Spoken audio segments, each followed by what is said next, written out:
you for coming. Thank you for your interest. Again, I thank Eric and Sarah for their very competent arranging of all of this. And so again, let's give them a big hand.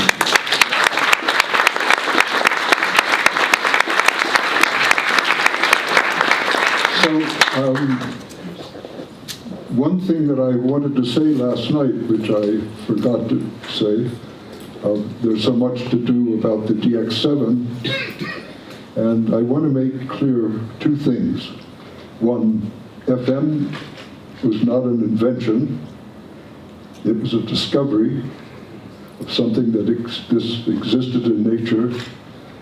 The other thing is the DX7 is not my work. The DX7 is a result of about maybe 100 really, really good engineers at Yamaha who worked over a 10-year period and with whom I consulted many times, sharing everything I knew, what I knew about voicing, what I knew about the details of configurations of modulators, oscillators, or operators, as they call them. So the DX7 was their work, not mine. But I want to make that clear at the outset. That's really important because, in Japan, they don't celebrate individuals' work. And I learned a lot from them, that community of people who work hard and they share within their own groups the pride of achievement, and which is an important thing to say and to know. So let me read this because I think it's not probably be visible to everyone in back. A lecture demonstration showing how the capacity of computer systems 50 years ago limited composers, researchers to only use of this sound generating, oh my gosh, I need my glasses, sorry. Here we go. Yeah, okay. The limits were sound generating processing tools that are available today. Only then we had the option of synthesis. The idea of sampling and storage was not possible because of the cost of memory. But we learned much about the perception of sound as we wrapped our oral skills around the technology and discovered how to create music from fundamental units. One of the discoveries was FM synthesis. I will demonstrate how my earliest work in spatialization led to the discovery of FM synthesis in 1967, and how I then used FM in the music that I composed from the inside out, beginning with the sound itself, based on what was known and what we discovered about perception. The greatest abstraction, the digital computer. The machines were abstract, zeros and ones, but they were programmable, and that was of monumental importance. Unlike the electronic calculator, the scientists and engineers who designed and built the digital computer could not completely predict the extent and nature of the calculations that their machines would be asked to perform, including producing music. The human imagination, the human imagination determined how the computer could become concrete and productive. So this is the article that Max Matthews wrote in Science, November 1963, sorry. And this article was given to me by the percussionist next to me in the Stanford Symphony Orchestra. I was the timpanist. And I read it a few weeks later and thought to myself, this has something that should interest me. Here's the sentence that was so important. or the graphic that was so important that Max Matthews had in this article. I didn't understand very much of what he wrote. I didn't know anything about digital. I didn't know anything about analog. I knew about music. And I knew I wanted to make music with loudspeakers. I wanted to somehow find a way to do that without having any skills in, as I said last night, in soldering, without ever having been a ham operator. I just wanted to go from what I imagined, and I saw this abstract representation as maybe a possibility for me. If I could learn to program a computer, maybe I could learn to generate the samples which would do what I wanted to do. Well, it was a long journey. I did learn to program, and successfully enough to be able to get a start. So in this article, it's written, intuitively we feel that as high enough sampling rate is used and the amplitude of the pulses are generated with sufficient precision, then any sound wave can be closely approximated by this process. That's an amazing statement. Basically saying if you have a loudspeaker in a computer, you can generate any possible sound that can be produced by a loudspeaker. Well, our experience at that time was we knew there were symphonies recorded, there were all sorts of pop music recorded. So the theory is that anything can be done by sampling. Then it says mathematically it has been established that this conclusion is correct. So here's the critical bit of information. The first reference in Max's article, Shannon, C.E., Bell System Technical Journal, The Mathematical Theory of Computation. If the base 2 is used, the resulting units may be called binary digits, or more briefly, bits. This is the first publication where that word ever occurred. And here we are with, bucket of zeros in one hand and bucket of ones in the other, and we know all about bits, of course. And this is the source. But this was the substance in Theorem 13 that Claude Shannon defined based upon much previous work by Nyquist and others. And but this was the formulation of the idea in the as a mathematical way that proved that he was correct. Max was a colleague. He knew Claude Shannon, and they had many conversations. Claude Shannon was also a musician, so that was also of interest. What Max was doing was of interest to him as well. There's a wonderful article by this guy, H.D. Luke, The Origins of the Sampling Theorem, written in 1999. That is a wonderful review, about 2 or 3 pages. It's not primarily mathematical, but it's a review of how sampling evolved beginning back in the middle of the 19th century. Not, of course, in the digital world, but the idea of sampling. And of course, cinema is also a representation, can be represented by sampling. So here was the system with which I began, punch cards, Max Matthews program, Music 4, produced the output. We had a DAC, which was amazing. The 7094 had a 1301 disc, a huge storage device, I don't know, probably about measured in kilobytes, maybe, I don't know, almost certainly kilobytes. And it shared the disc with a PDP-1 computer by DEC Digital Equipment Corporation, long forgotten since years, but one of the primary research computers of the day. And the PDP-1 had a CRT display. It has X, Y ladders.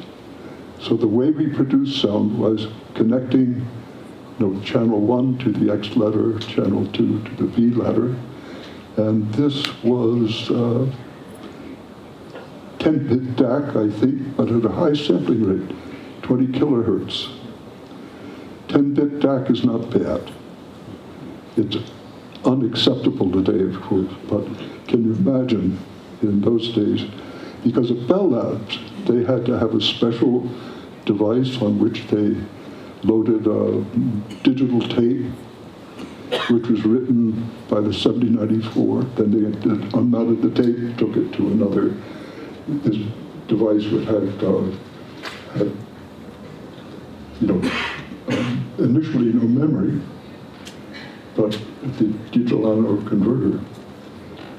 An interesting question, and I have no idea what the answer is. If anyone does, I would love to know, and so would a lot of people. Who built the DAC that Bell Labs used? Most certainly, the first one used for music, but no one has any record of who built it. So, this abstraction, computer, and output digital waveform converted into electrical signal was the breakthrough of my life, because I could get at the material without having all the skills that have evolved in our community that all of you have. So it was an abstraction in the sense that the musical imagination could go directly to the programming and creation of musical output, sound output, or generally, but ultimately my intention was always music. Here was the option in those days. This is the Cologne studio. You know what this is. Wires and stuff that, okay, complicated, comprehensible. This is the one in Milano, the one at RAI that Luciano Berio did, in which he did his work. The men in the white coats, they scared me to death because they knew so much. They knew what I could do. They knew what Berio could do. And they would tell him, no, you can't do that, or you can't do this. So they imposed the limitations of their imagination on the composers often. And I faced this in Berlin when I first wrote a piece, Tyrannus, in 1972.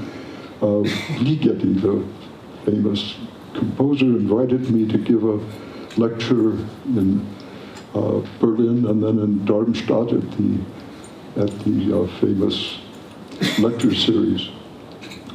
And I asked for 4 channels. Well, they had the 4 channels, and they were big speakers, and they were about this high off the floor. And I said, we have to get them up, because these stereo or quadraphonic images have to have at least, the high frequencies have a direct path to the listener's ears. And so if we get them up, then we can, we'll have a projection that the entire audience might sense. And they argued, nope, we don't do that. You stay on the floor. And they would not budge until finally Ligeti said, okay, we're not going to do the program unless you do. So then they went up. So those are the days, the tyranny of the engineers. Maybe it was especially in Germany, I don't know, but that no longer is the case. One of the things that everyone has learned, that musicians enter into our technological lives and they do things that and have ideas that are respected, and so it's a much better world that we have these days. Amen. Okay, so this was Stockhausen's method of producing the rotational images in this great work, Kontakte, which I was a percussionist, and I played that with when he was in San Francisco at the Museum of Modern Art with a colleague, Don Anthony, and Stockhausen approved. Kenny Clark was not so approving when I played drums for him, but that's a different world. Anyway, this inspired me, Kontakte, and that turned me into this passionate search for creating sounds that moved in space.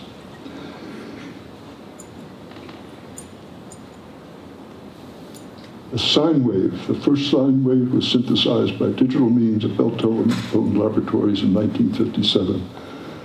So this that I'll play is the first computer music ever.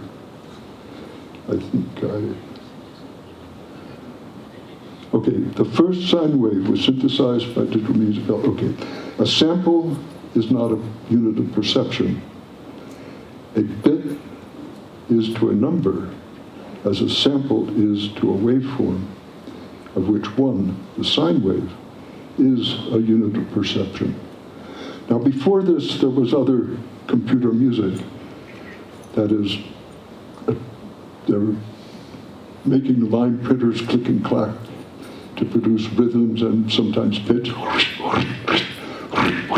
No, there were other instances of MIT square waves, which were just looking at the switching registers and creating at different rates, producing music.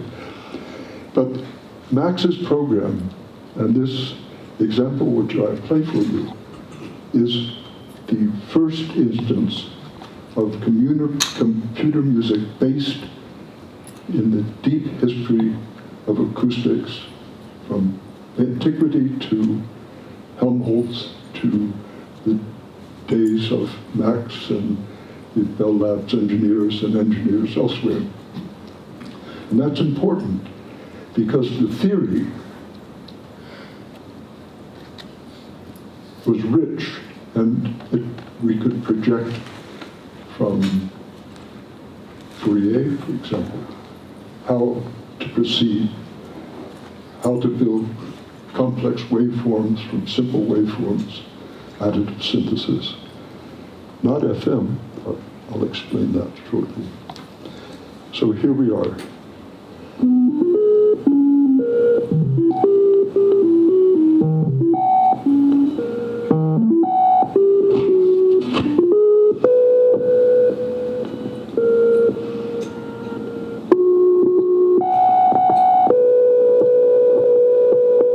So these little interruptions, those are record breaks on this digital tape, because in the first instance they didn't have a buffer memory. And the next generation of DACs they had, or the tape, the magnetic tape went instead straight to the DAC, it went onto the memory, and then there was, it collected the samples and sent them without the record grabs. This is Max. It is 1794, in about that time, 1960s. Max Matthews, to whom we owe so much, died in April 2011, but did not disappear. His last 25 years of work were at Karma, where we worked, and up till his last week of life, he was advising a great engineer. Dave Poole was the tuba player in the Stanford Symphony, who was on my right. The biologist who gave me the paper was on my left. Dave Poole and I talked about many things. We talked about music. He was a virtuoso tuba player, could play the Bach Convention in D minor, so on. And we talked about many things, but never computers. So when Max gave me the box of cards, he said, don't drop the cards, because they weren't numbered in sequence. And I didn't. But I went to the computer lab, wondering how I would ever get these onto the 7090. What was the process? How do I do it? And because I think I'd never seen a computer until that moment. I was 32 years old. And Dave Poole saw me and said, what are you doing here? I said, what are you doing here? Well, it turns out Dave had taken a course he was an applied math major, was taking a course with John McCarthy, the less famous artificial intelligence McCarthy from MIT.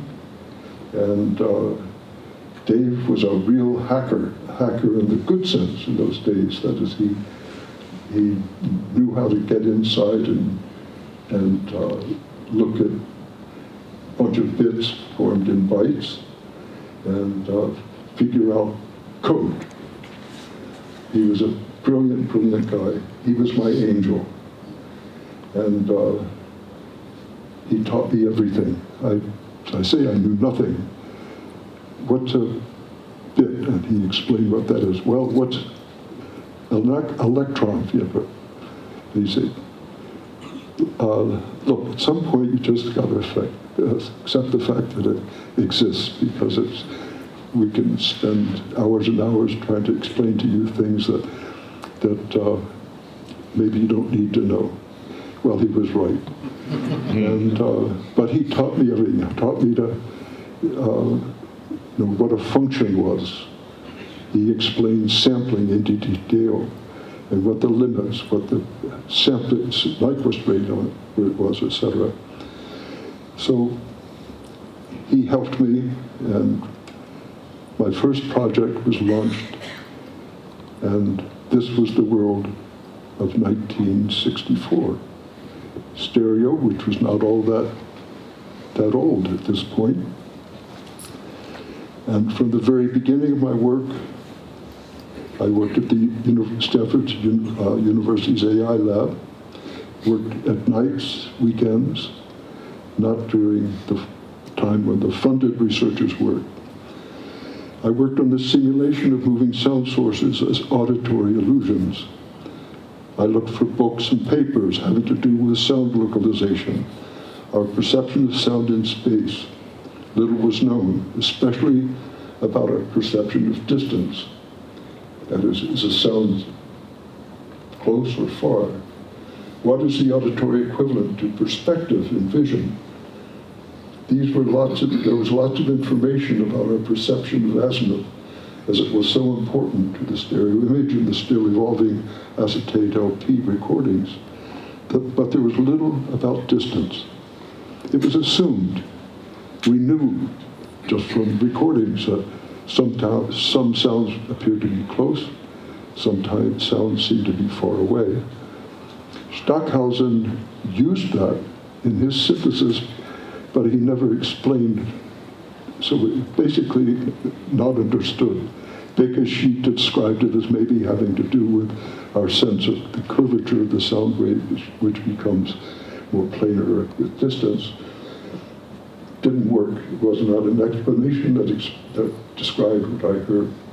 So I acquired in 1968 from a young engineer friend of Dave Poole, who built a 4-channel DAC, and extended my experiments from stereo to quadraphonic. As there was no standard, I named the channels according to the Cartesian coordinates. Channel 1, 2, 3, 4. The listener space would be within the speaker perimeter, and the illusory sound space outside the perimeter. Programming made it possible for me to find by graphic means the trajectory and velocity for a moving sound source.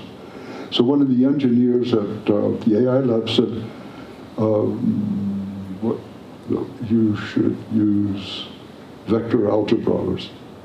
I said, I don't know anything about vector algebra. But I saw that with the AI lab's CRT displays with a light pen, no, not a light pen, it was a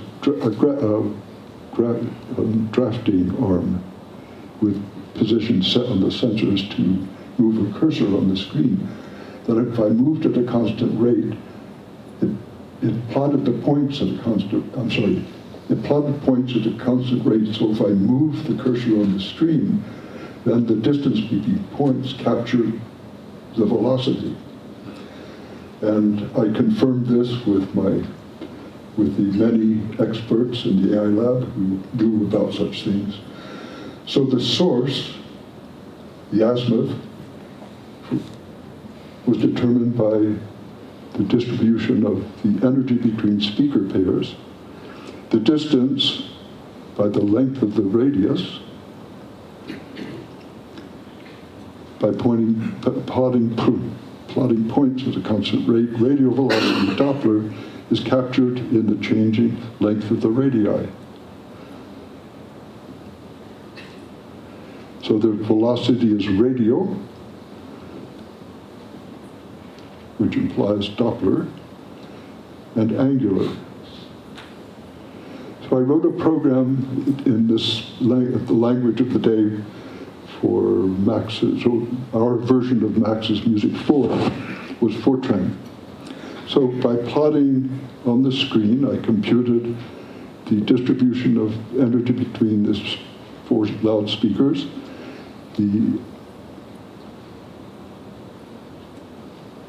can't see, the Doppler shift, yeah, okay. The Doppler shift, which is here, the amplitude, and the amount of reverberation which I included. So then I produced some interesting images.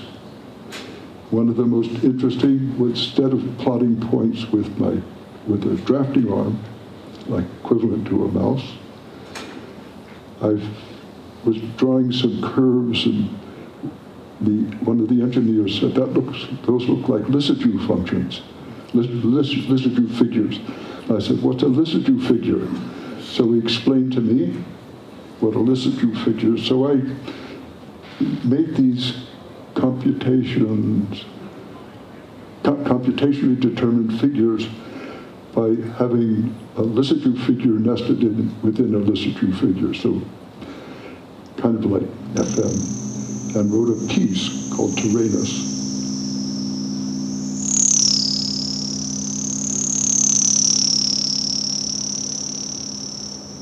In which this Lissajous figure is prominently present.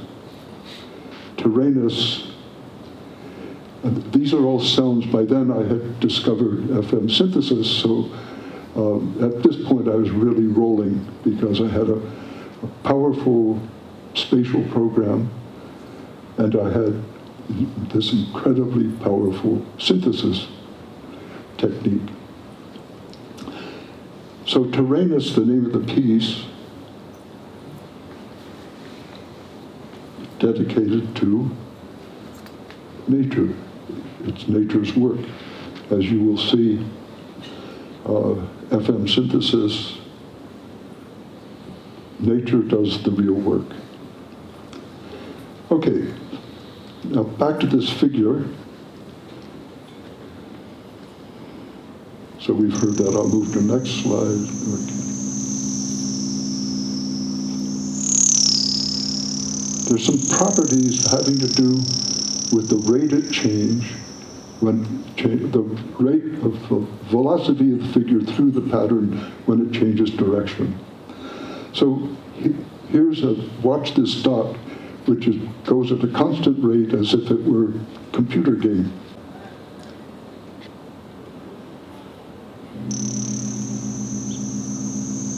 residue is a head there, but it deaccelerates and reaccelerates as it goes in and out of the curve. Well, why is this important? Because it reflects what happens in nature. Something in motion, like a bird must deaccelerate to turn. An ice skater, the same.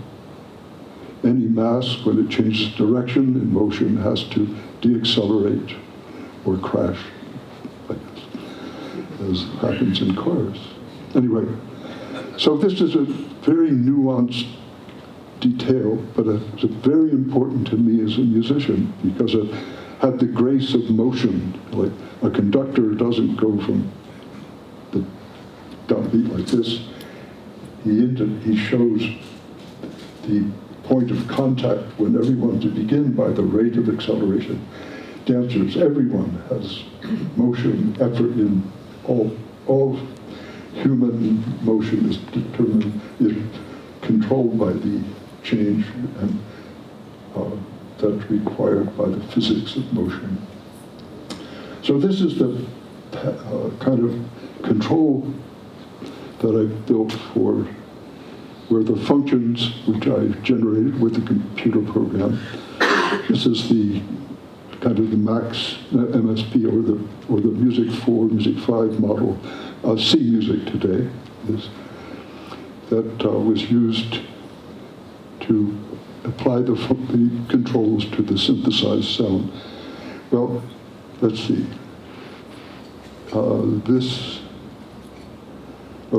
Controls signals in blue, signal reverb.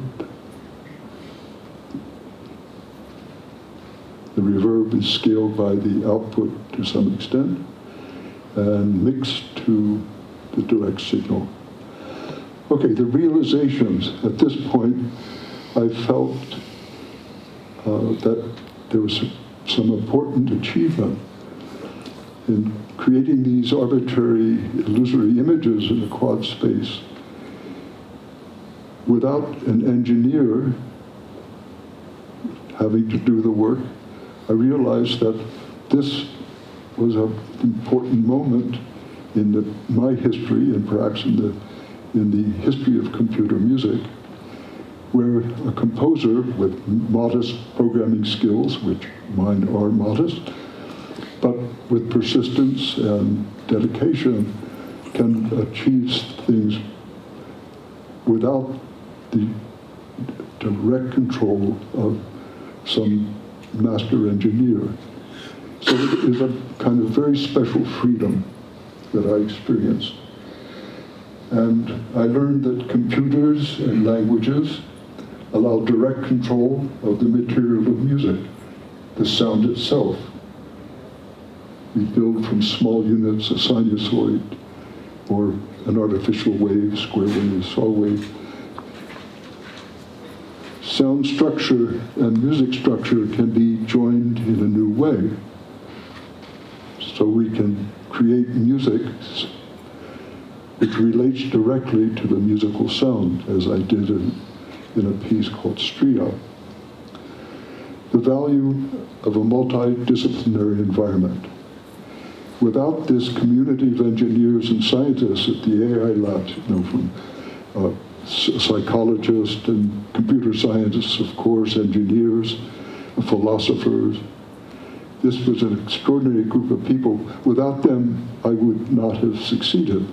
I could go to any one of them and ask a simple question like, help me understand Doppler shift. Because of their training, any of them knew. I could show them the equation, they could explain how it was applied.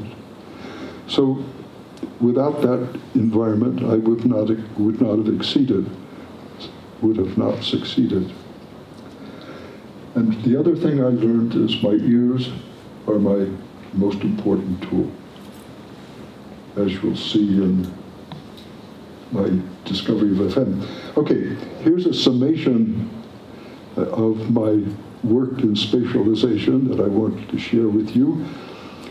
And it's a projection of a physical space and subjective space. So we have a sound, and we're going to project it in distance. So a sound that projected in distance loses energy, but the spectrum remains largely the same. However, a sound which is decreased in loudness, a subjective space, its physical representation is a loss of the high frequency energy and a shift of the centroid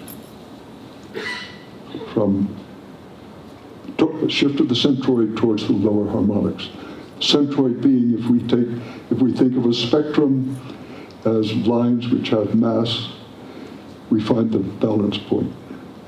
So that's what I call the centroid of the spectrum. Okay, here's an example. We have a sound that's percussive sound that it begins close to us and moves in distance.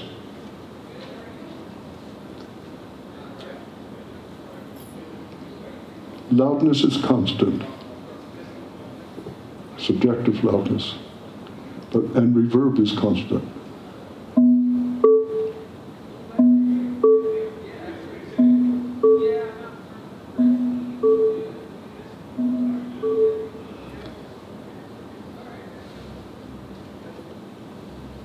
Now, beginning at the same point, but decrease in loudness, subjective. And that's represented in the physical space by change in spectrum.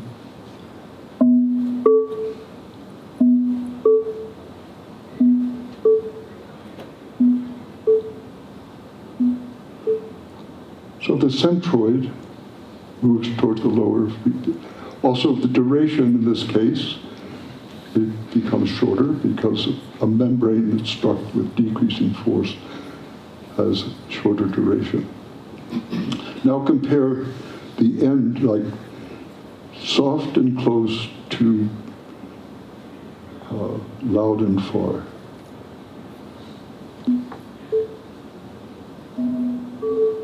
Okay, pretty clear.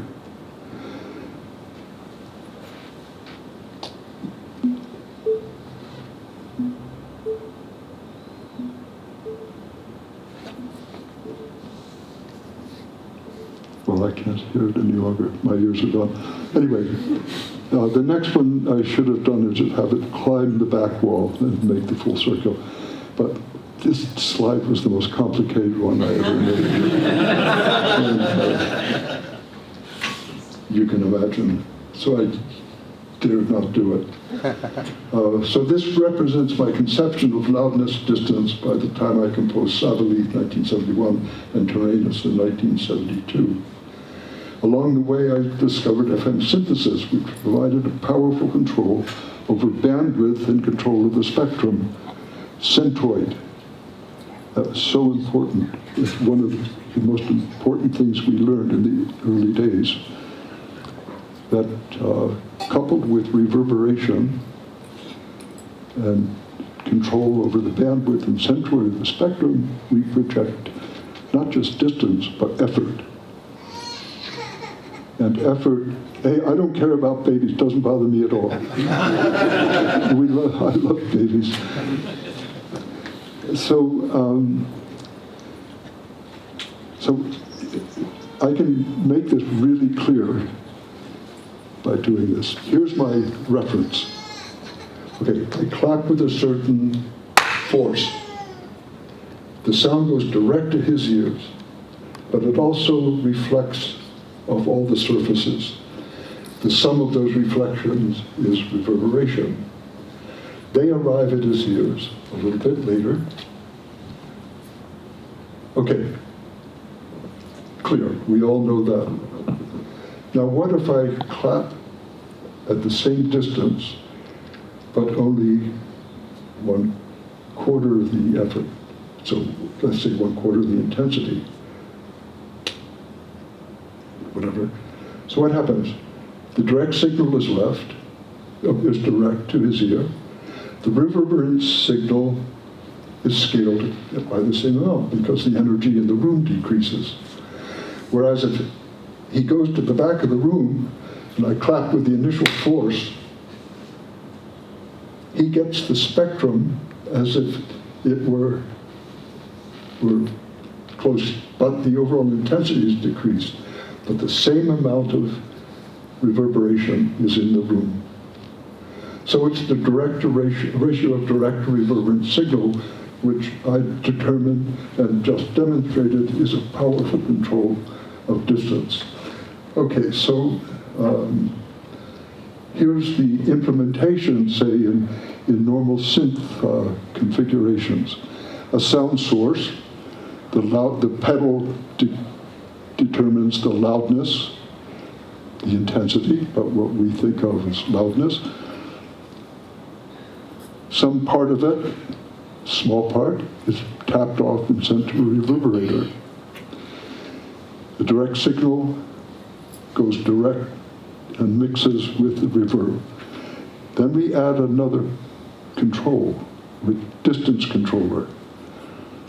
So the amplitude from 1 to 1/64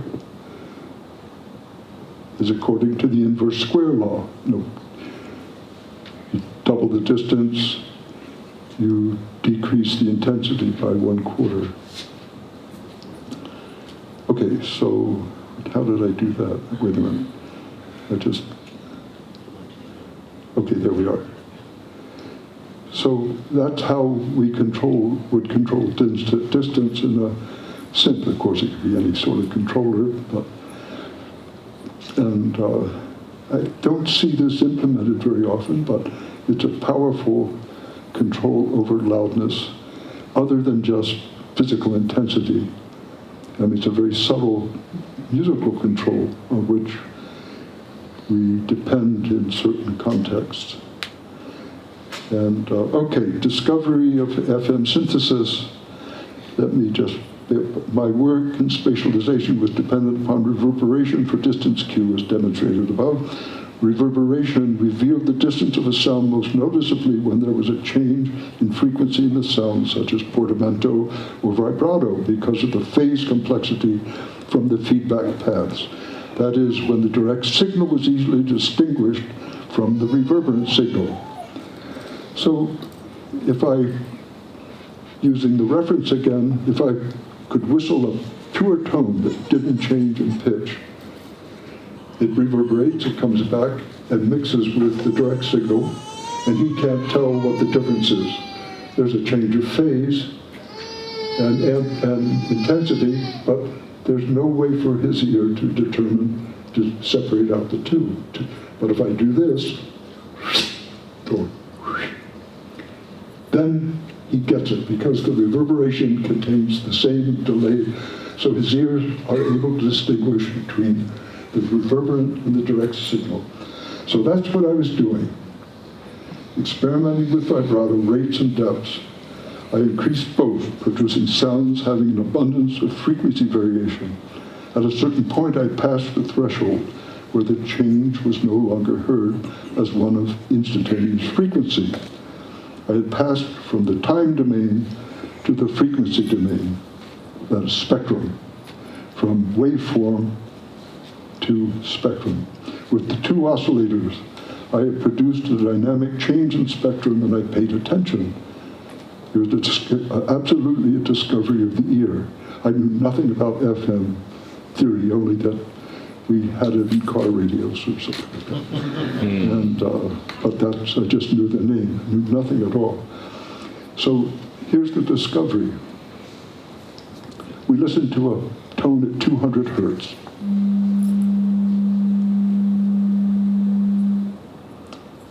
Now, we have a linear vibrato plus and minus 10 hertz at 1 cycle per second.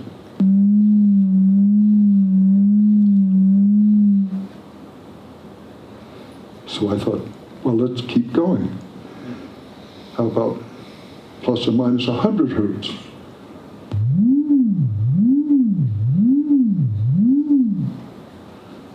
and plus and minus 200 hertz.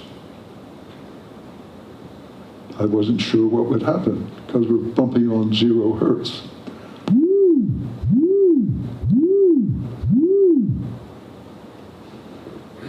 So I kept going. Okay, how about not once per second, but twice per second? This is getting interesting, so I thought, okay, how about 20 times per second?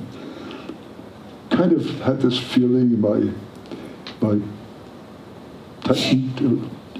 naive technological understanding of computers, and I wonder if I'm going to break the computer. Really, there was this anxiety as I went through this. And I thought, ooh, that's interesting.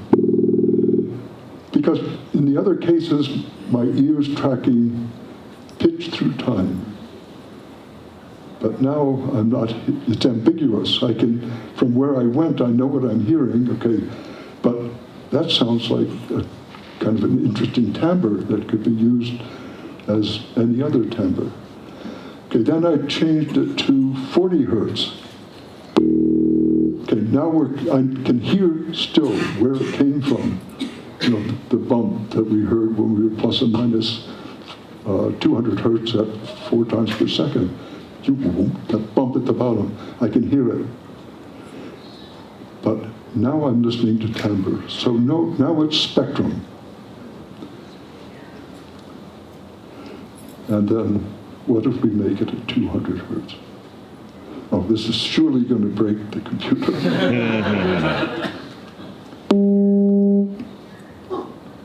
I thought, wow, isn't that the same pitch with which I started? Yep.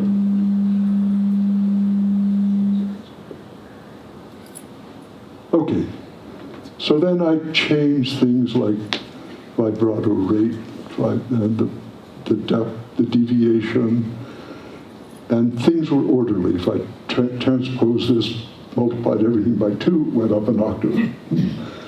That's not chaotic, I think. And many, many other experiences through one very long night. And it was one of these things that, okay, I think there's something, there's a there. And I proceeded with my work in distance Q, but working on the side on this FM idea. So that 200 hertz tone with which we began, of course, I learned after, was called the carrier frequency. Excuse me. Dave Poole and I went to a textbook on radio engineering and discovered this famous formula, which I'll show you in a minute. But just to get the terms from my vibrato musical vocabulary to the scientific vocabulary, the rate at which I was modulating was the modulating frequency. I called it vibrato rate, from slow to fast. And the average pitch is the point that we would touch the finger on the on the string. And the delta F, that plus or minus the deviation, formed as a ratio with the modulating frequency produce what's called modulation index. So that's pretty simple. Oops, I'm sorry. I rest my hand on the advanced. Okay. So there's the equation that describes FM, and that's what was shown in the radio text. And this of course, this much, is how we describe a sine wave, a pure sine wave, to which we add this, which also describes a sine wave, but when added to the first, it produces frequency modulation. And this is the trigonometric expansion of the equation. Well, I didn't understand this for quite a while. I had to work and get what this meant in my head. And in fact, it would take a mathematician, a very skilled mathematician, physicist, to develop this expansion from this, because it involves things which are called Bessel functions, all of which are phenomena of nature. We expand the equation. This is the spectrum when the modulation is 0. The amplitude is determined by a Bessel function, which is called J0. Well, it's nowhere present in the computer. This is the physics from nature of how these waveforms evolve. So if the modulation index or deviation is 0, then that's the point which is, of course, 0. If we see the modulation index 1 value, no modulation, then 1. The upper and lower side frequencies are intervals of the modulating frequency m and are symmetrical around the carrier. Their amplitudes are determined by the Bessel functions at index 1. Okay, so now in the second slide, or the second instance, we look at the index and see that the intersection of the index with the first Bessel function is at about 0.9. The upper and lower sideband, first upper and lower sideband are determined by the second Bessel function, and it intersects with the index such that we get a given value, and the third, second upper and lower sideband frequencies, and so the third.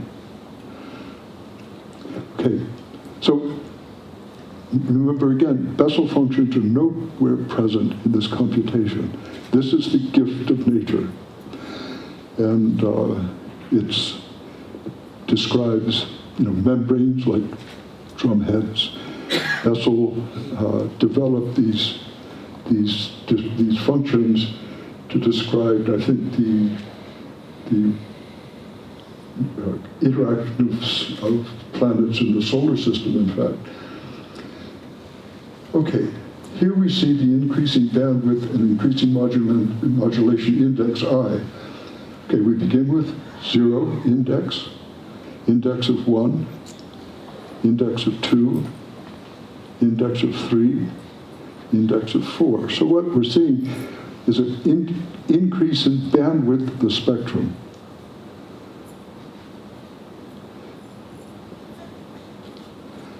So let's see how this works exactly. Carrier is 5 times the modulating frequency. The modulating frequency is at M. The carrier frequency is C. The position of the sideband components are C, the carrier, plus and minus integer multiples of M. So that's C, C plus M, C minus M, C plus and minus 2M, C plus and minus 3M. But notice in the trigonometric expansion that odd order lower sidebands have a negative sign. So how they describe this in radio engineering, they disregard this fact of this. They just show the whole spectrum because it's a phase difference, and it doesn't matter in FM broadcasting. But it turns out it's really important in this application. So if we have a negative sideband on the first order lower sideband component, we flip its phase. Right? Sine of minus theta equals minus sine of theta. Sine of minus theta equals minus sine of theta. So just a 180-degree phase shift.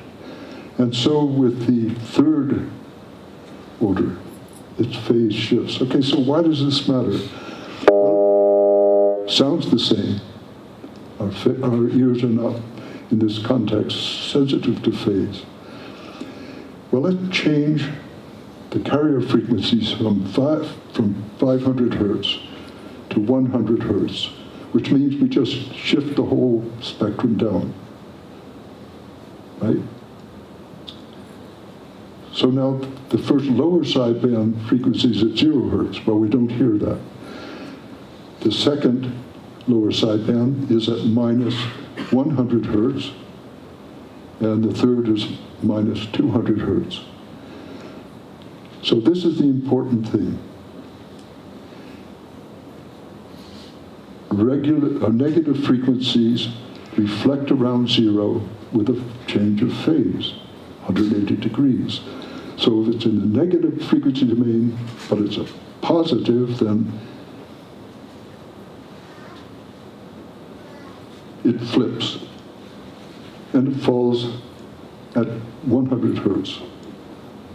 It was minus 100 hertz. And so the component at minus 200 hertz flips and falls at plus 200 hertz. Now we take the algebraic sum of the two. Right. So the one at 100 hertz subtracts from the one at 200 hertz adds, and this is what it sounds like. Okay, it's a change in pitch. No, it's the same pitch, but a change in spectrum. The other one was nasal. This one, all right? The first one, when you have, it looks like a resonance, and it's kind of a bassoony sort of sound. Well, I paid attention to that, as you'll see. It turned out to be very useful. All right, now how about inharmonic spectra? So we begin again with this one. We change the phase. We're going to change the modulating frequency to a frequency that's not an integer multiple of the carrier. We change it to the golden ratio, which is much used in all of my work, but it could be the square root of 2, anything that's any.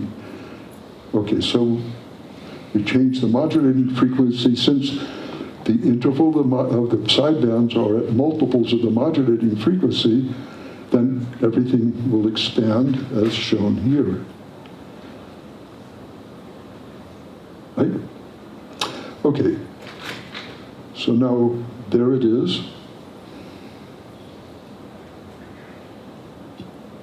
So what's in the negative domain flips around 0 hertz with a phase change and falls in the positive domain. And that frequency was minus 62.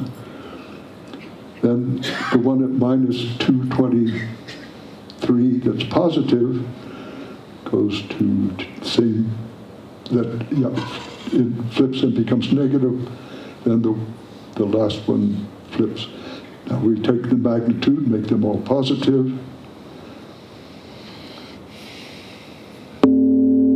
That's what it sounds like. So imagine the number of possible ratios that are not related to harmonic, integer multiples of the carrier frequency. I mean, there's an infinitude. Okay, so let's add t, time, to the amplitude and index. Well, first here's the kind of the useful region in most of the applications of computer music of the Bessel functions, where we have the sideband on the one axis and the modulation index on the other. so it's hard to see, but this is the number of the sideband frequency and the modulation index. So if we get it 0, we move the index, the sideband at the carrier is at 0. As you move it out, we have more and more energy in the sidebands. Okay, so let's look, what if we move the modulation index, oops, what have I done? From 1 to 4 in time.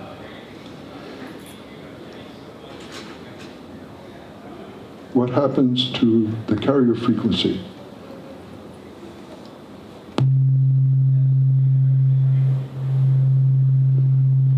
Okay, we see where it goes negative. Now what happens to all the sidebands? A surprisingly simple auditory result.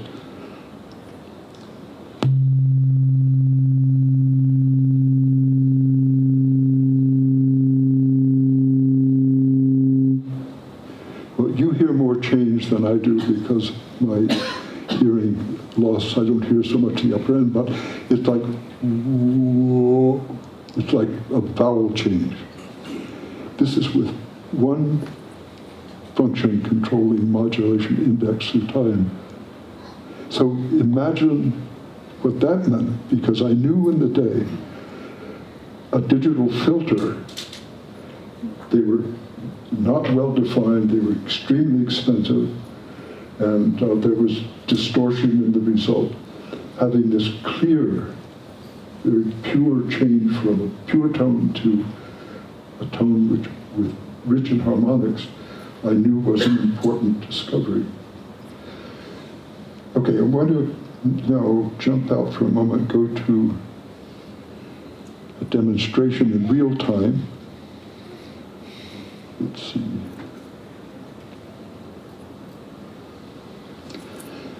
So we can actually see this happen.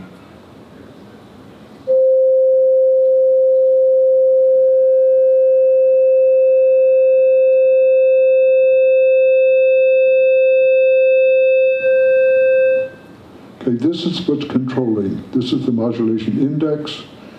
It begins at 0, then it ramps up from 0 to 4, which is, 0 to 1. So let's look at it again.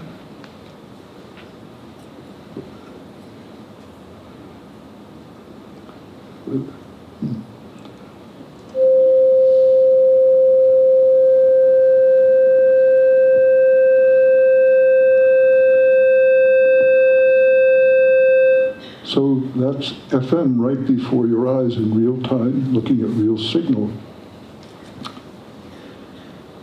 Now, how about this idea of reflected around 0? I have another preset that shows this.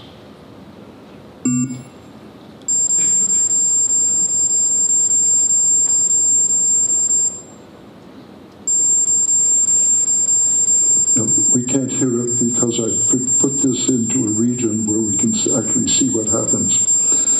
Okay, now what I'm going to do is slowly move the carrier frequency from current 30 towards the lower frequencies.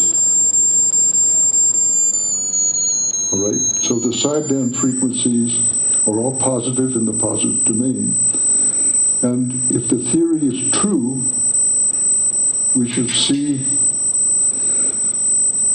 these sidebands, when they hit 0, should come back, right? That's what this theory predicts. And of course, in the day, at the time of this discovery, we had no means of seeing this, so I relied upon my ears to confirm, but here's the physical,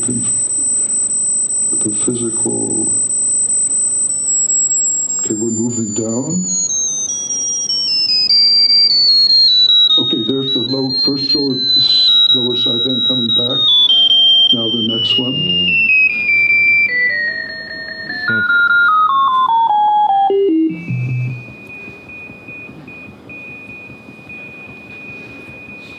What's happened there?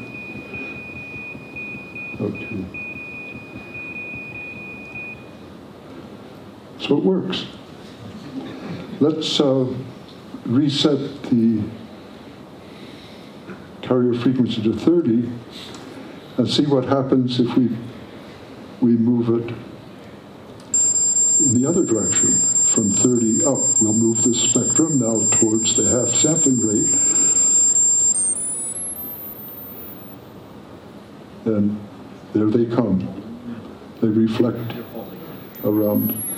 So this is the wagon wheel effect.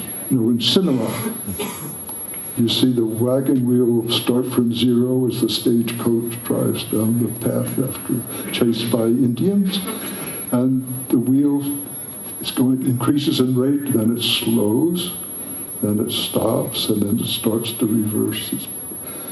Because the sampling interval's related to the distance between the spokes of the wheel. So if the sampling rate is at the same rate the wagon moves, if the frame rate is the same rate at which the wagon wheel moves at one spoke distance, then the spoke is in the same position. If it's just less than, then the spoke moves backwards. So it's the same phenomenon having to do with the sampling theorem in the visual domain. So the reflection from the half sampling rate are, we call artifacts and undesirable. Could you hit stop? Because see, I can't hear. Now, I wonder how many audiences I've tortured because they're so respectful. Okay. From now on, I'm not Dr. Chowning, I'm John.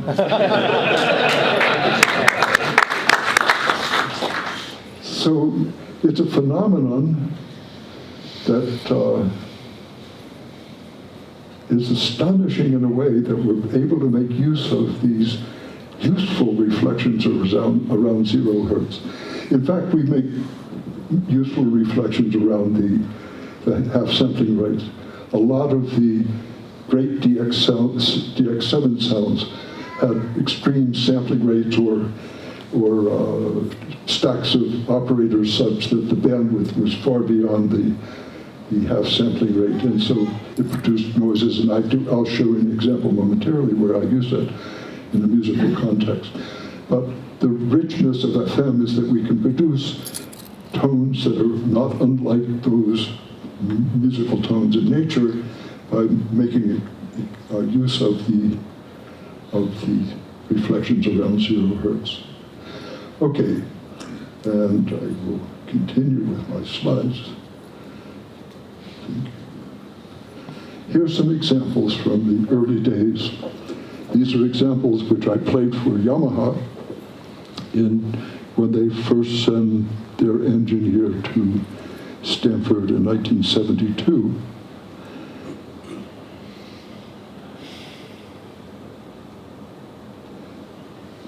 Carrier frequency and the modulating frequency are related by 1 to the square root of 2. The function controlling the amplitude is an exponential curve. The function controlling the modulation index is the same, exponential curve. So if the modulation index is non-zero and the ratio is inharmonic,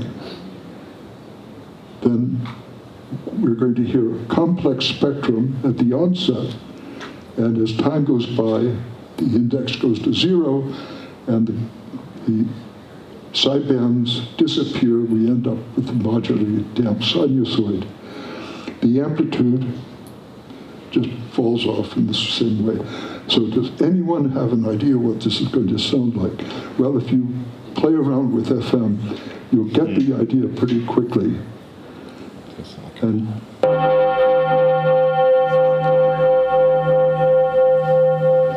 this is an old recording, so it's from my first experiments.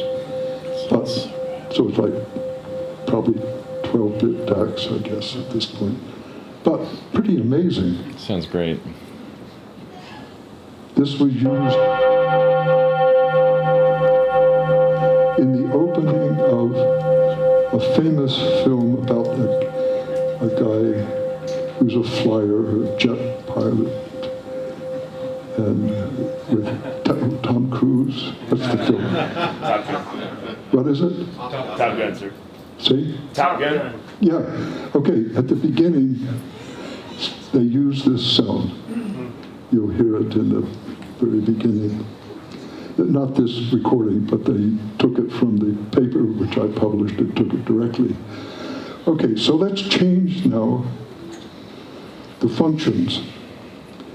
So for the amplitude, we have a function that begins not at 1, but less than 1, reaches a peak and then decays away. Whereas in the modulation index,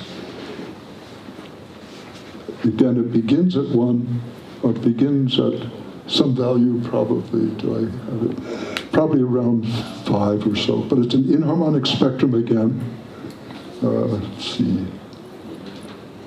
Yeah, so it's 1 to the square root of 2, so it's an inharmonic spectrum. Same spectrum as the bell tone. But at the onset, we have a lot of spectral energy which quickly dies away to 0. So from this point on, it's just a sine wave controlled by that part of the function. And in this example, it's a set of tones. Does anyone have an idea what this is going to sound like? A bowed bell? No, there's not enough information for you to decide. So these are short tones, and their duration is a function of pitch height. So the lower the tone, the longer. The higher the tone, the higher the carrier frequency, the shorter. So the carrier frequency determines the duration. Okay, so they're percussive tones, and they're damped, they're membrane-like tones.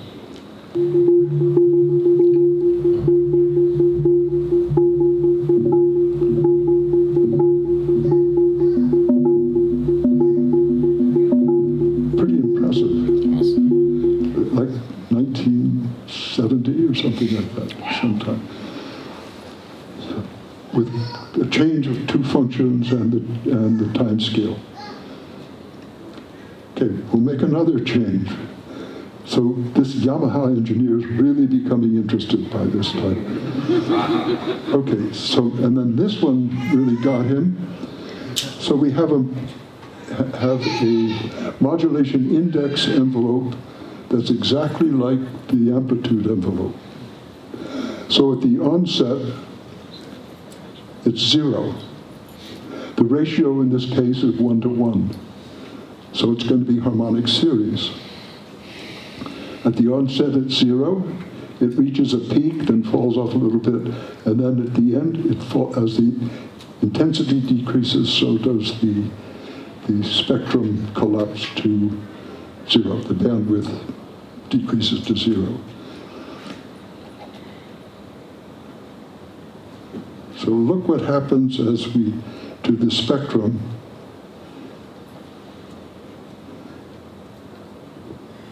The evolution of the spectrum is the lower harmonics appear first, and then as the intensity increases, more and more harmonics. So I made this example based upon an insight by Jean-Claude Risset, a dear friend and colleague who died too early in 2016. His earliest work at Bell Labs, beginning the same year I did at Stanford, he was invited by Bell Labs to work with Max. His first project was the analysis of brass tones. because all the acoustics books that described the physics of musical instruments, Benade and all the others, described the acoustics of a trumpet, which, when converted into the digital domain, where we knew we had exact control over the parameters, didn't sound like a trumpet at all. So Jean-Claude did this detailed pitch synthesis analysis, looking period by period of a recording of a short bass tone by an ADC, analog to digital converter, and then with each period he did a fast Fourier transform to figure out where the spectral energy lived. And saw that with increased intensity, there's increase in the bandwidth of the spectrum, and the centroid moves toward the upper one. So here's the result of this, which by an absolutely different technique, which has not to do with the science of acoustics, but it confirmed his conclusion in a way which was in fact much more musical sounding than his own. Here's the example.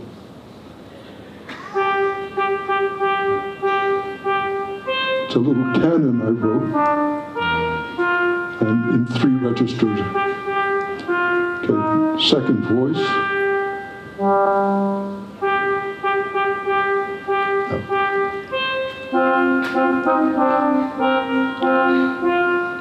Then the lower register. So Dave Poole, my tuba player, was very happy.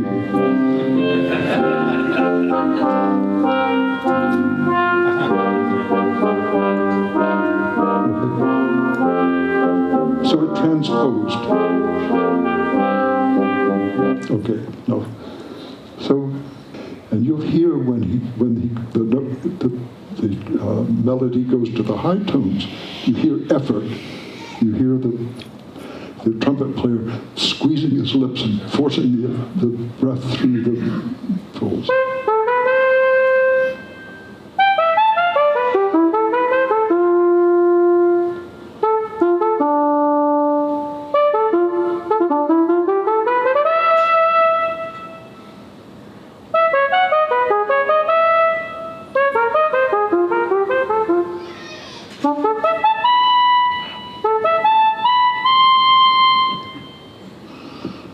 Okay, that's pretty amazing. And, okay, morphing. In a piece, Sabalith, which I composed in 1971, at this time, the Escher images were on two T-shirts, they were all over. And I had this idea, well, I have this control over timbre where I have a small parametric space with a large timbre space. A few controls, small changes make big differences. So I created a piece using aliasing that begins with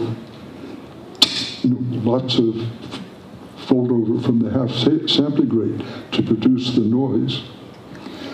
That gradually with time, with each iteration of the note, the index decreases until it reaches the value for a trumpet tone. So it's a real metamorphosis, not a tape fade. And the result is this.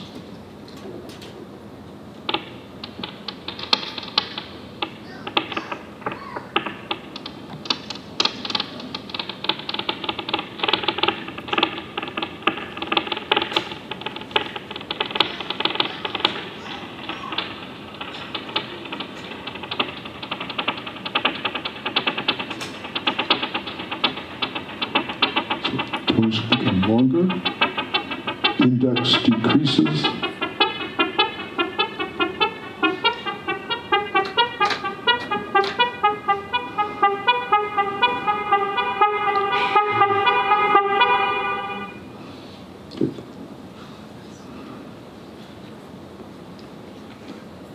then this. This was done in 1977. So the history of the evolution of FM with Yamaha, at the point we showed them these examples, they committed. They decided that they were going to pursue this as a technology that they ultimately planned to use in some form, having no idea. Remember that in 1970s, the LSI technology had not evolved to the extent that you could imagine a digital instrument in a real-time instrument in a system that wouldn't fill this room. But they had vision, and they committed to research, and they had very skilled people. And so what we see here is what the ear hears when you hear a soprano tone with vibrato. Of course, it's extreme in its range, but to make the point. So this is what we hear, and this is what we infer. The resonance of a voice or a musical instrument having fixed resonances.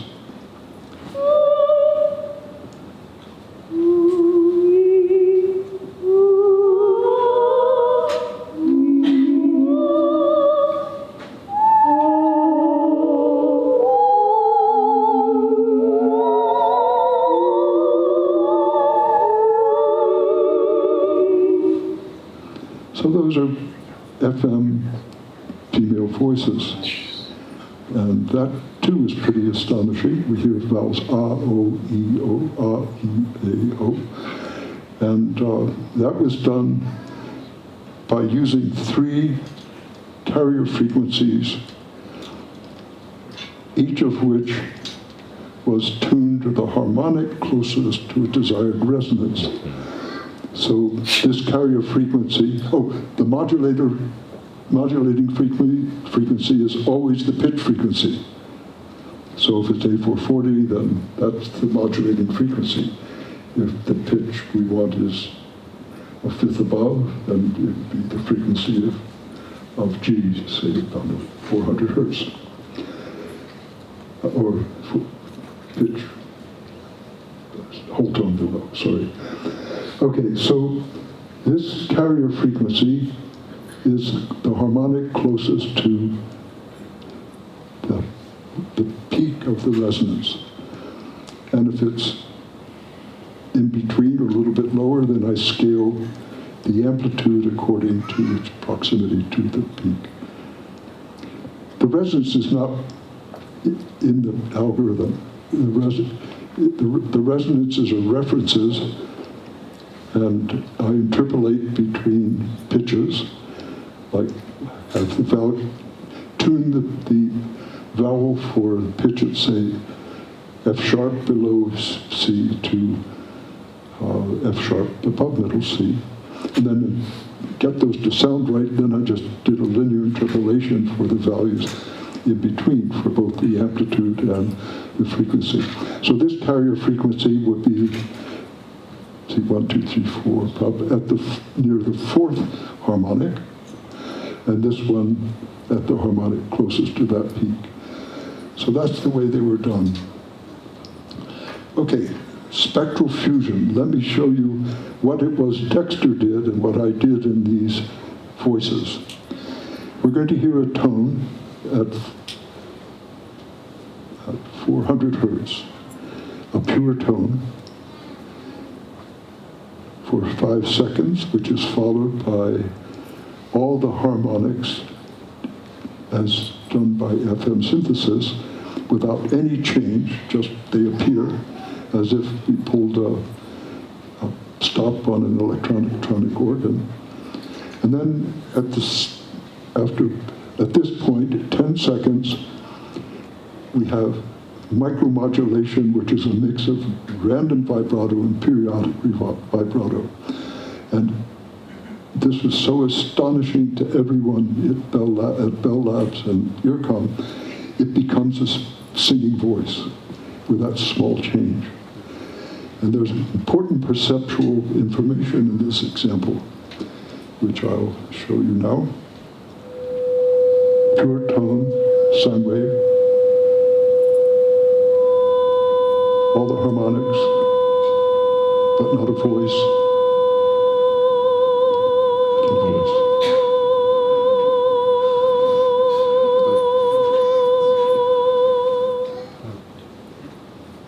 So the imperfections, without the random vibrato, it would sound like not like a voice at all, just sound like a spectrum with vibrato. But the randomness makes it sound like a real voice because in the real voice there are imperfections, right? The best singer, this highly trained bel canto singer cannot sing a tone without variation. So that imperfection in the natural world is important to the auditory system for identifying sources.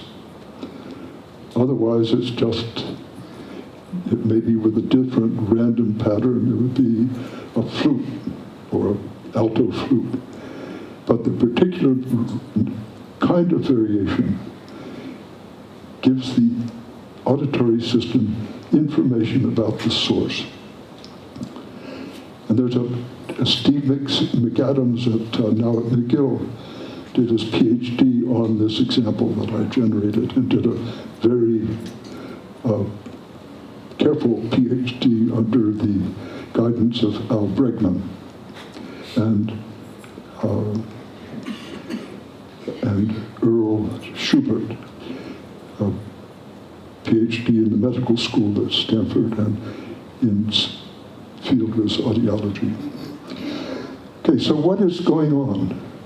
The Gestalt principles of visual organization. What is this? I don't know. Okay, so here's one of them, proximity. Things group according to the proximity of objects to one another. Another, symmetry.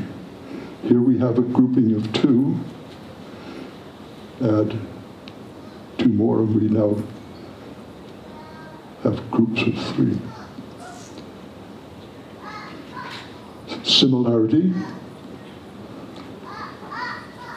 Continuation. When we get enough information, we fill in the rest. Closure.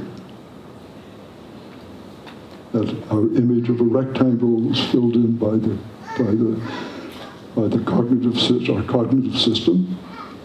And finally, the one that's so important in music and is determining our perception in this case is common fate. Okay, don't blink.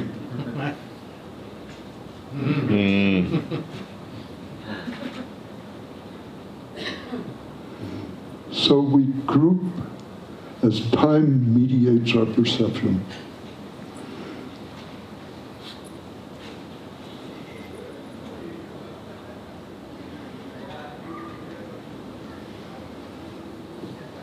Okay. So what if we have three of these sopranos? One at 400 hertz, one at 500 hertz, one at 600 hertz. So we have these fundamentals and all the harmonics for each of the three voices. Will we hear three voices? That's the question. But if we modulate, if we apply a periodic and random vibrato to each of them, which is slightly different because there's a random component, what will we hear? Will we hear three voices? Well, you know where I'm going, so you know what the answer is. But still, the example is pretty astonishing. So we hear 400, 500, 600 hertz sinusoids, followed by all the harmonics, which are absolutely stable. Then we hear the micromodulation applied to groups of harmonics. So without color to separate out these spectra, the eye cannot see three voices. So this is what we're going to hear. But when we hear just the unmediated spectrum, we don't hear the three voices.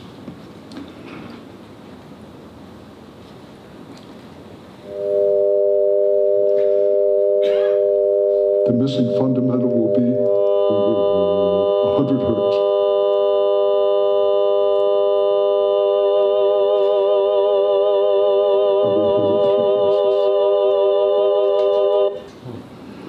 Pretty interesting. And let me play it once more.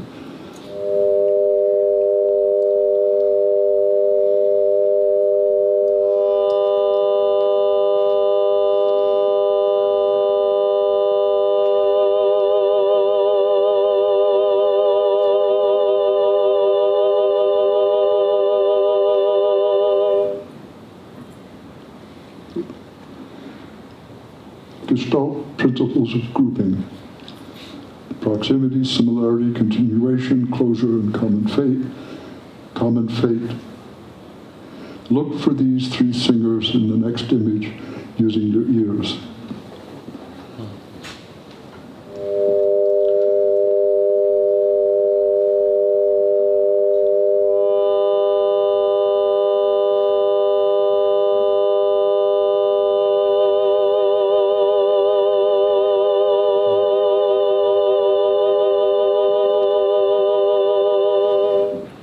So the timing was a little off, but it's a powerful attribute of nature, this aspect of small random deviations which become signatures for the tones of nature. A mother's voice is learned by an infant. By 3 months, the infant can detect the mother's voice from a group of voices in a room. And they measure this by watching the infant sucking on a bottle, and amidst a bunch of conversations, then the mother's voice appears, and the infant stops sucking, pays attention, because her voice is distinguished from all others. Spectral modeling, this is how I did the vocal tones.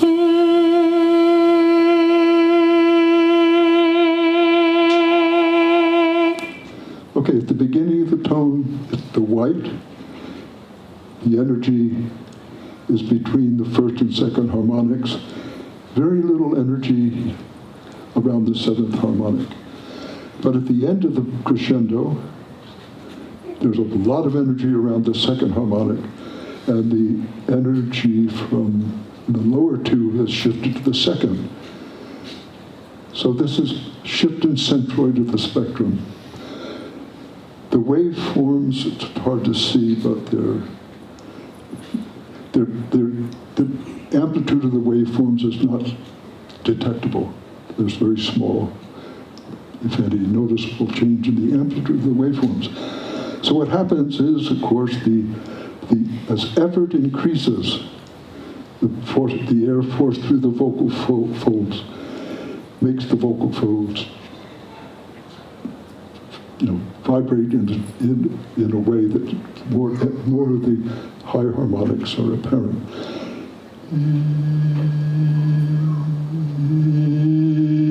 You hear the buzz in the upper formant, which is not apparent in the beginning. I'm sorry, I'm not a singer. Right?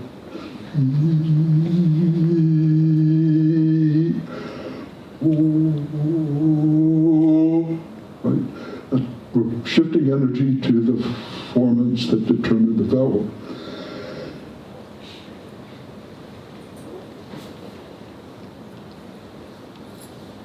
Compare the two.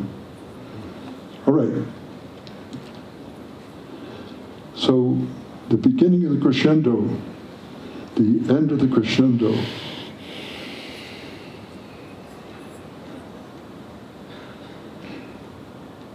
remember this one? With a modulation index of 1, we get a symmetry around the carrier frequency with no reflection around 0 hertz.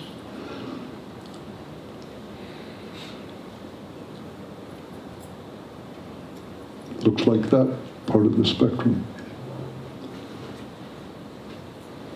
And remember this one, where the carrier frequency is at 1, the modulating frequency is at 1. We get reflections around 0. Take the magnitude of the spectrum. This looks like another resonance.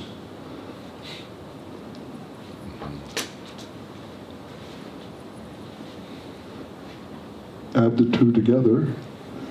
So we'd have 2 carrier frequencies with the modulating frequency, the pitch frequency, forming different regions of the spectrum. But now we need to make it log frequency, so because the original analysis was not linear frequency, but log frequency. And we get a nice spectral match. So that's the way I did basically the voice tones for each vowel, for each pitch range, divided into half octaves, I think, then linear interpolate by defining what sounds good to my ear at each half octave, linear interpolate, and produce in tables, and produce the female vocal tones. Okay, so this was in 1977. I did this work, and that was shown to Yamaha, at which time they were still trying to decide whether they were going to push FM or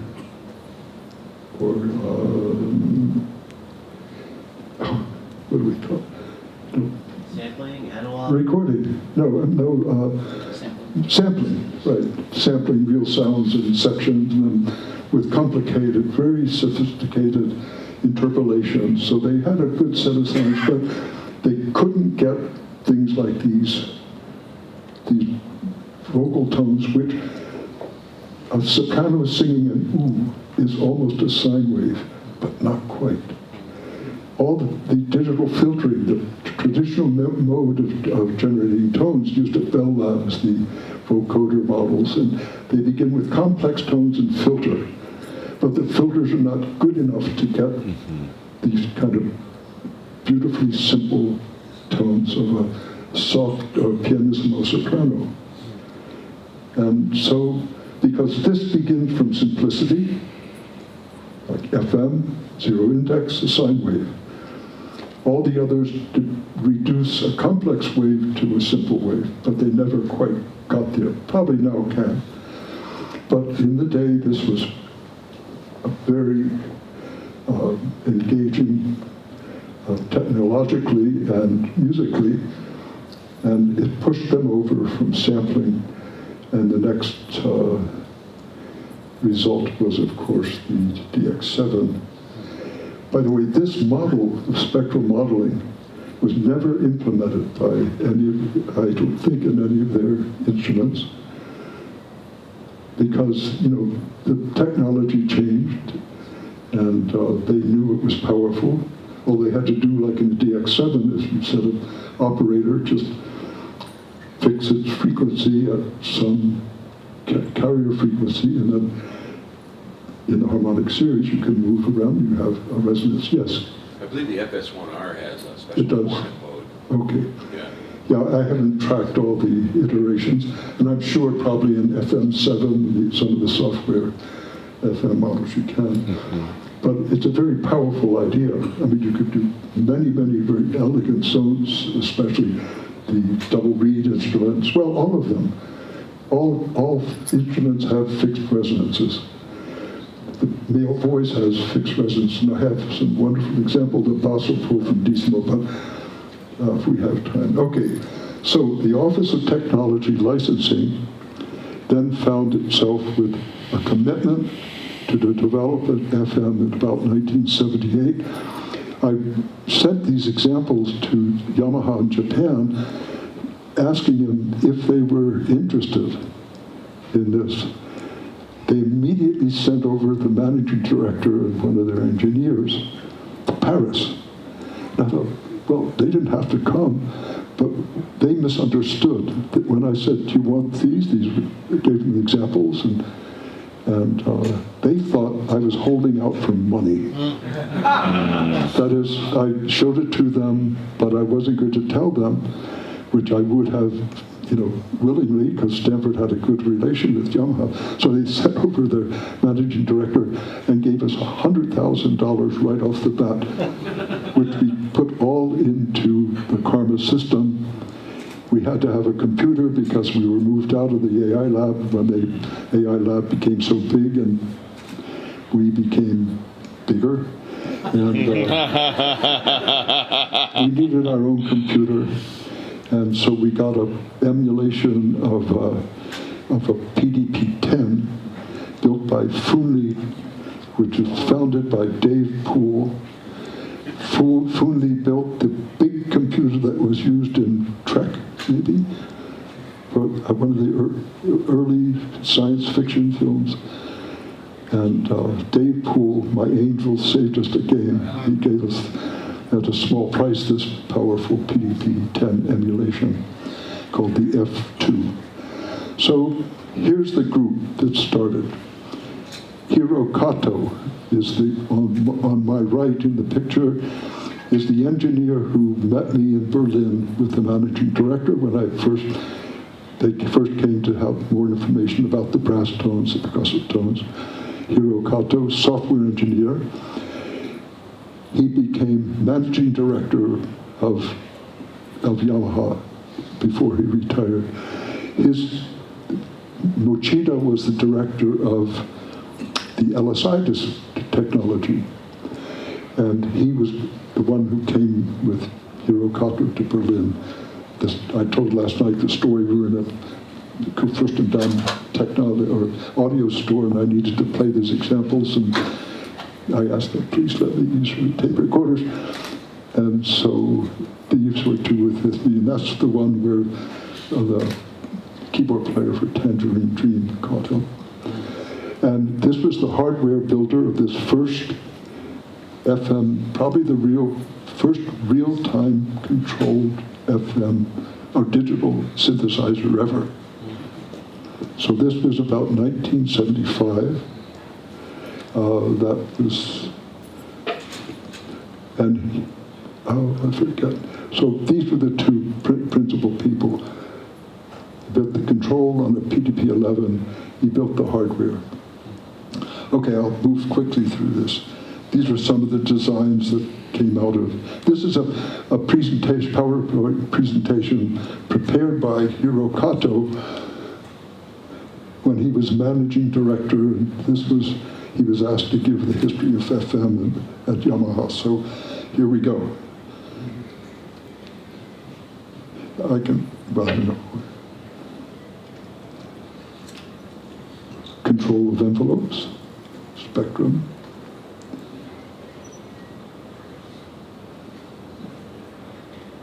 They're really, really serious. Synthesizer, FM sound generation, its history and significance. World popular synthesizer and performing artists. Oh, well, there they all are. Popular synthesis models, subtractive, additive, granular, wavetables, frequency modulation, physical modeling, digital sampling. They felt frequency modulation by far the most important algorithm synthesis method. Max Matthews conceived the development critical software for digital sound synthesis and processing beginning in 1957, Bell Labs. 1968, Max 64 discovered after I started my work in digital synthesis. 1966, Music 4. So we transported to the PDP-10 system. And 1967, my vibrato discovery. Oops. And demoed my discovery to Pierce and Matthews, getting Pierce's advice at Bell Lab. He heard the brass tones and he said to me, this was in 1972, before Yamaha had heard this, he looked at me and said, do you know who Pierce is? John Pierce is the father of communication satellites, the first two. First one was Echo, the second was Telstar. It was active, it had a receiver transmitter. He coined the term transistor because the guys who Bodine and the other guys, they worked in his lab. He was one of the great, engineer scientists at Bell Labs, the scientific director of Bell Labs research, and a musician. He wrote books about acoustics. He and Max were very close. Computer music began when Max and John Pierce were at a concert in New York by a pianist who was not convincing in her performance.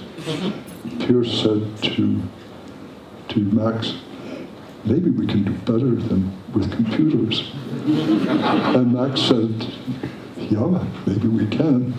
So Pierce, the managing director, said to Max, take part of your workload and develop it. Amazing man. And so he looked at me when I played the brass tones and these other examples, and he said, patent it. Well, I didn't. I signed over for $1. I signed the patent rights to Stanford, and that was the best thing I ever did, because they took all the risks. They paid for all the searches, the patent costs, and I just dealt with the music. So then, let's see, Niels Reimers in 1971 tried to sell the patent to Hammond, Allison, all these other companies. And 72, 73, they said, visited AR Lab and met Niels Reimers. And it was one of the great relationships, industrial university relationships that ever occurred. That was written about in a recent book that by Andrew Nelson at the University of Oregon. But if you Google Nelson, Andrew Nelson, you'll find the book. It's the history of technology at Stanford and the relationship between the arts community, music, and technology. Okay. So this was 1975 when Pierre Boulez came with the EarCom team to visit the computer lab. And let's see. So this is Andy Moore, me, Max Matthews, Pierre Boulez with a light pen. We gave him a 2-week intensive course in the Music 10 program. EarCom's first computer was a PDP-10. They started with all our software and at a very high level surpassed all that was going on in Europe at the time, because a lot of people were still in the analog world. After development like Yamaha, beginning and working together, well, it's a lot to read. Again, 1:30, 2:30. We're almost at 3 hours, so I'm going to finish this up. FM Serious Product Evaluation LA. Improvements from the GS1 to the DX7. At Karma, in our little museum, we have a GS1. No one knows whether it was ours or the one here that was used in the actual video of Africa by Toto, but it was certainly one of the 4 that exist in these countries. But we have the programmer, the only programmer in the United States, and we've gotten that to work. And now we're connecting up with Scott, yeah. And we're going to finish the whole project and get them all going. And okay, so some of their big contribution by Yamaha, the FM feedback. Here's the PDB-10 at Earcom in 1979. So that they opened in 1977. John Pierce, Max Matthews, Jean-Claude, and myself. Earliest examples of FM synthesis in popular music, as we know, Africa.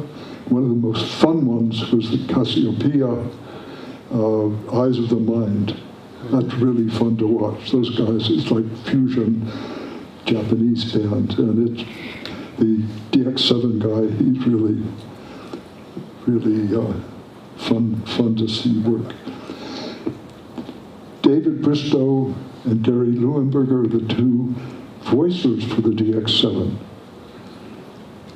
And there they are. Key FS factors to the academic industry collaboration. Key FS, I don't know what that means. Area of applications of FM technology by Yamaha. Synthesizer, musical instruments, organs. Actually, the DX7 was the smallest. They sold about 200,000 DX7s, which at the time was phenomenal. I think the Mini Moog was about 10,000. And their whole family, like with the modules like the TX7 and the TX816, all the other, it was something nearly 1 million. So it was the most successful synthesis engine in the history of the musical instruments.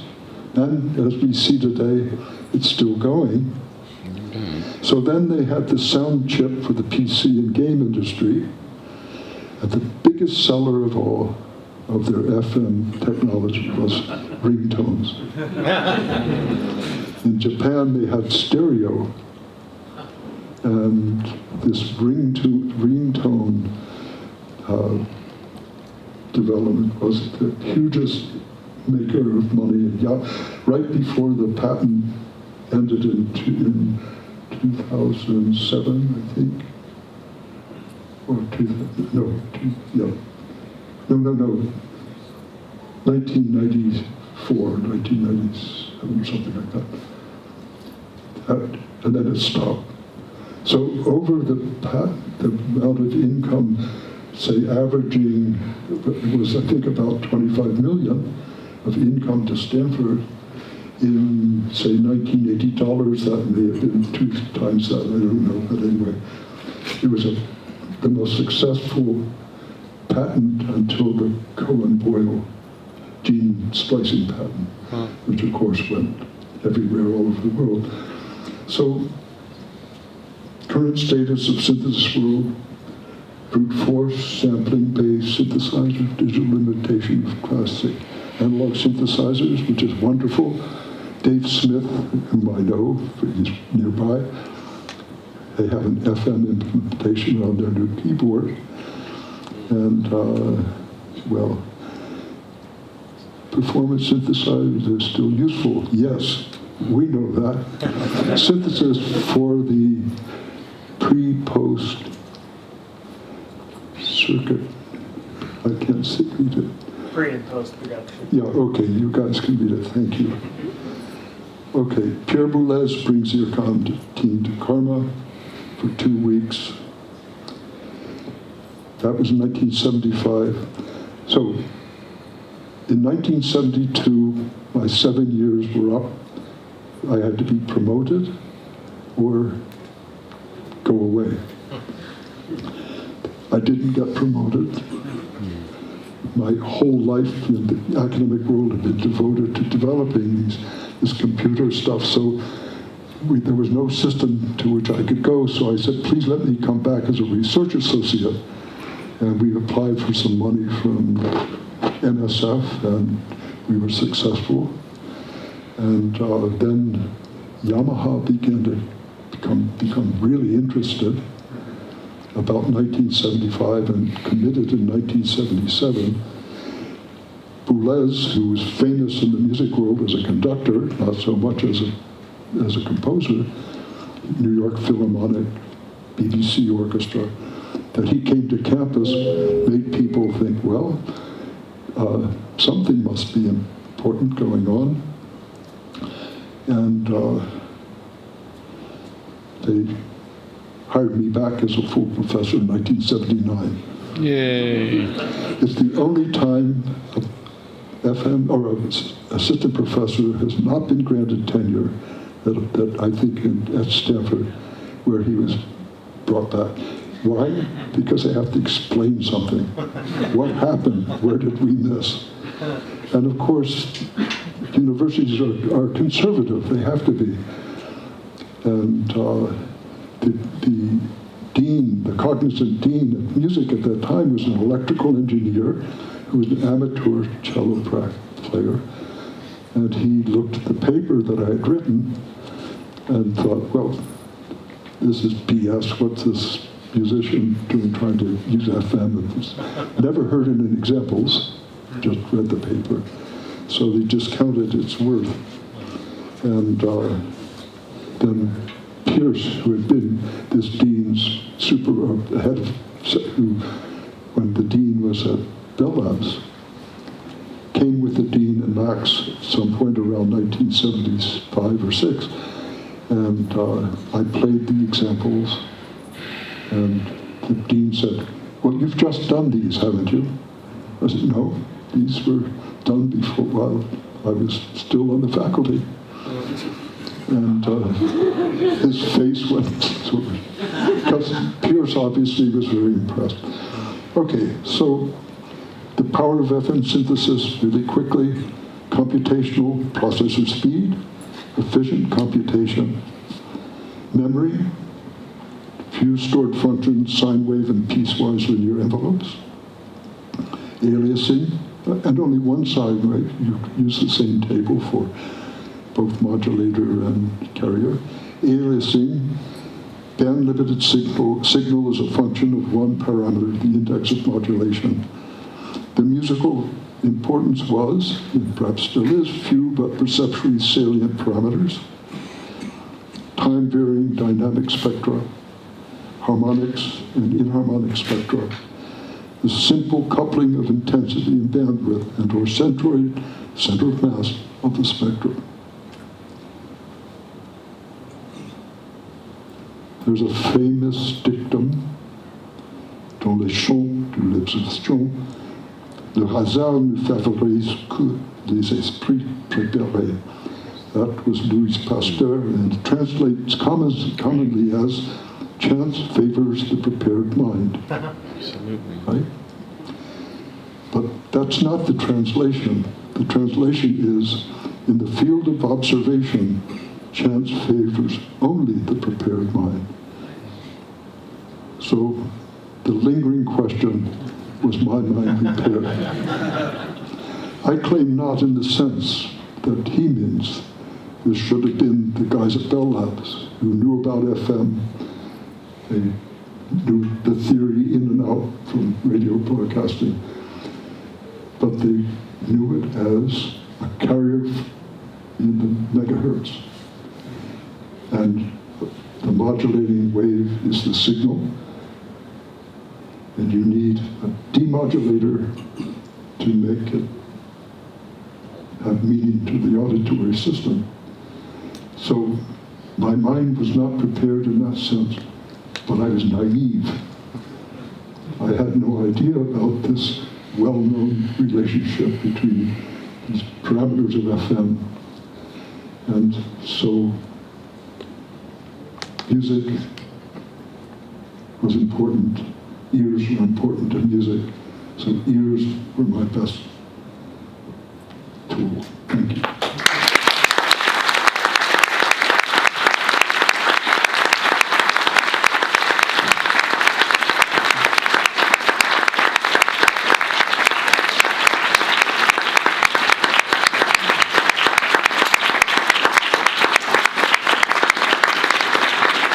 Later at the bar. Yes.